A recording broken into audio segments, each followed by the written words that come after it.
Hey everyone, how are you? I hope you all are fine. So today we are going to discuss new topic. So the name of topic is preparations of carboxylic acids by using Grignard reagent. हम लोग Grignard reagent को use करके क्या करेंगे? Preparations करेंगे। किसका? Carboxylic acids का। तो इस क्लास में हम लोग कार्बोक्सिलिक एसिड्स का प्रिपरेशंस देखने वाले हैं। नहीं तो इस टॉपिक को सबसे पहले लिख लीजिए, उसके बाद फिर हम लोग वही काम करेंगे जो हर एक रिएक्शंस में करते हैं। सबसे फर्स्ट इसके बारे में दो लाइन लिखेंगे, उसके बाद फिर उसका रिएक्शन और उसके बाद फिर उसका मैकेनिज्म। तो वही स्टेप फॉलो करेंगे जो हमेशा करते हैं। तो उम्मीद है कि टॉपिक लिख लिए होंगे। अब हम बात करते हैं इसके बारे में। नहीं तो आप एक दो लाइन लिख लीजिए। लिखिए, when Grignard reagent react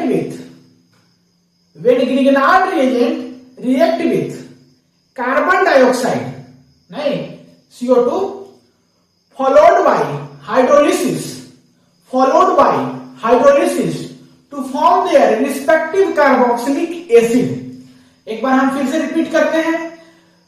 when Grignard reagent react with carbon dioxide followed by hydrolysis to form their respective carboxylic acid। तो उम्मीद है कि लिख लिए होंगे। नहीं अब हम बात करते हैं इसका रिएक्शन। तो इसका रिएक्शन होगा RMgX। नहीं इसका रिएक्शन किसके साथ कराना है? CO2 के साथ कराना है, कार्बन डाइऑक्साइड के साथ कराना है। और साथ ही साथ क्या करना है? इसका हाइड्रोलिसिस करना है, दैट इज H+H2O, या इसी को बहुत सारा रूप में H3O+ भी लिखा रहता है। तो इसका मतलब दोनों का मतलब सेम है। कोई भी चीज लिखा है उससे आपको टेंशन नहीं लेना, दोनों का मतलब हाइड्रोलिसिस ही होता है। नहीं तो हमारा जो प्रोडक्ट बनेगा वो बनेगा carboxylic acid, that is RC+OH plus by product में बनेगा MgOHX। नहीं तो ये हुआ इसका रिएक्शन। अब हम बात करते हैं इसका मैकेनिज्म के ऊपर। नहीं रिएक्शंस देखिए तो मैकेनिज्म के ऊपर बात करते हैं। इसका मैकेनिज्म बहुत इजी है, बस थोड़ा सा ध्यान से देखिएगा। ये हुआ रिएक्शन। अब हम क्या करते हैं कि ग्रिग्नार्ड रिएजेंट को किससे रिएक्शन कराए? CO2 के साथ, और फिर उसका हाइड्रोलिसिस किए हैं तो मिला है आपको कार्बोक्सिलिक एसिड, और बाई प्रोडक्ट के फॉर्म में MgOHX मिला है। तो इसका मैकेनिज्म थोड़ा ध्यान से देखिएगा। ये है RMgX, that is Grignard reagent. ठीक है, इसका हम रिएक्शंस करा रहे हैं किसके साथ? CO2 के साथ। दैट इज इसका स्ट्रक्चर कुछ ऐसा होगा, C डबल बॉन्ड O ऊपर और नीचे भी डबल बॉन्ड O। ठीक है, तो अब देखिए ये R जो है इसका कैरेक्टर होता है डेल्टा नेगेटिव। वही बात करें MgX का तो इसका कैरेक्टर होता है डेल्टा पॉजिटिव। ठीक है, यहां पे देखिए CO2 में ऑक्सीजन का इलेक्ट्रोनेगेटिविटी ज्यादा एज कंपेरिजन टू कार्बन, तो यहां पे होगा आपका डेल्टा नेगेटिव और कार्बन के पास होगा डेल्टा पॉजिटिव। सेम काम इस ऑक्सीजन के साथ यहां पर भी क्या? Delta negative. तो R का कैरेक्टर कैसा होता है? Delta negative. तो डेल्टा नेगेटिव कहां पे जाएगा? जहां डेल्टा पॉजिटिव होगा।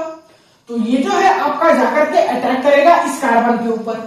ठीक है, अब कार्बन के ऊपर अटैक करेगा तो इसका स्टेबिलिटी गड़बड़ा जाएगा। नहीं इसका स्टेबिलिटी में गड़बड़ आ जाएगा। तो होगा क्या कि ये पाई बॉन्ड जो है वो ब्रेक होगा, और ये पाई बॉन्ड जो है वो ब्रेक होकर के इस MgX पे आ जाएगा। नहीं ये पाई बॉन्ड कहां पे आ जाएगा? MgX के पास। तो देखिए बनेगा क्या? ये बनेगा यहां से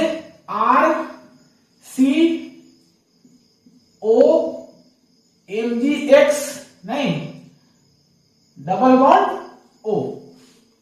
ठीक है, यहां से देखिए RCO इसके साथ MgX और नीचे डबल बॉन्ड O।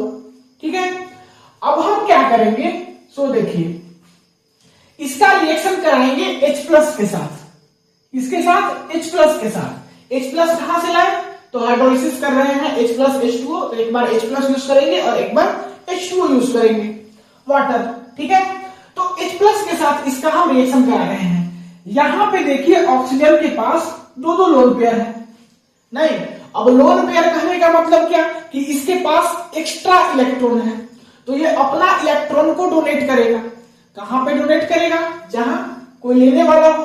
तो H के पास क्या है? पॉजिटिव चार्ज है, नहीं, ये इलेक्ट्रॉन को एक्सेप्ट करेगा। तो होगा क्या कि यहां से एक लोन पेयर अपना दोनों इलेक्ट्रॉन लेकर के H प्लस के पास चला जाएगा और ये कुछ बना लेगा ऐसा RCO, यहां पे H, MgX, double bond O, नहीं, और आपका यहां पे बन जाएगा पॉजिटिव चार्ज, क्योंकि ऑक्सीजन जो है इलेक्ट्रॉन को डोनेट किया है।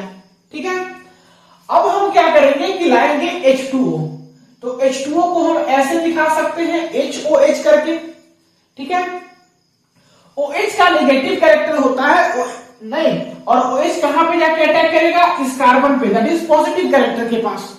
तो OH कार्बन पे जाके अटैक करेगा। और एक चीज और, यहां पे देखिए ऑक्सीजन के पास पॉजिटिव चार्ज है, मींस इसको इलेक्ट्रॉन का रिक्वायरमेंट है। तो इसको इलेक्ट्रॉन कहां से मिलेगा?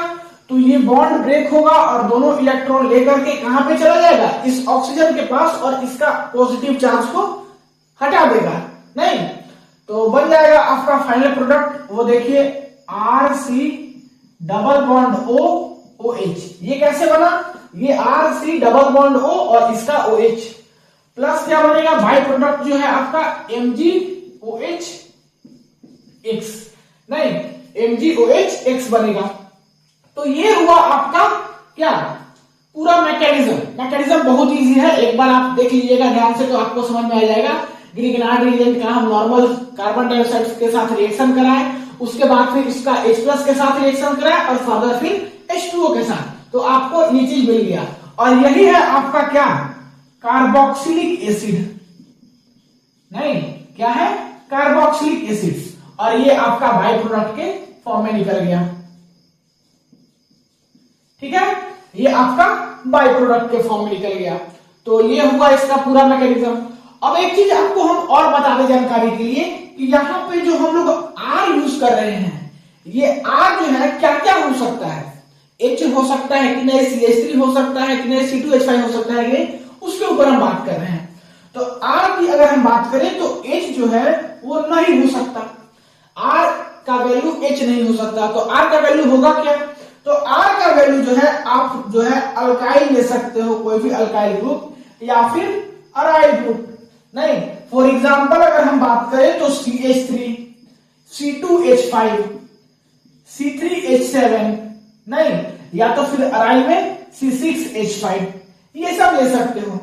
अब आपका होमवर्क यहां से ये हुआ कि CH3 अगर हम R का वैल्यू लेंगे तब मेरा रिएक्टेंट क्या होगा और प्रोडक्ट क्या होगा, मीन्स ये एसिड जो बनेगा आपका फाइनल, ये कौन सा एसिड बनेगा।